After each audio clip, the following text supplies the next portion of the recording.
These were so hard to do for me that I used to, when I shared a studio, I used to hide them because I didn't want my studio mate to see them. I didn't want anybody to see these. Like the idea of that version of me coming to see this version of me where I'm doing it on camera for people is insane.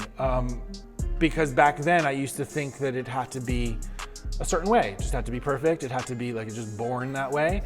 And the process part of it was something that I felt like I was just like always missing. Whereas now, I enjoy it. I enjoy, like, come see how crappy they look in the beginning. I love that. And I love the idea that I can be really in tune with the beginning stages of the painting, even if by the end it doesn't look like that.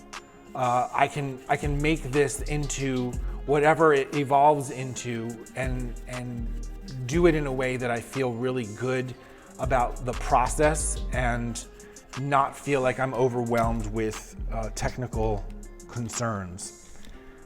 And not that there's anything wrong with technical stuff, it's just that it can bog you down. And these can liberate you from it. And you can end up, introducing yourself to a part of your process that you might not have ever known. And that's how it worked for me. So that's why I like teaching it.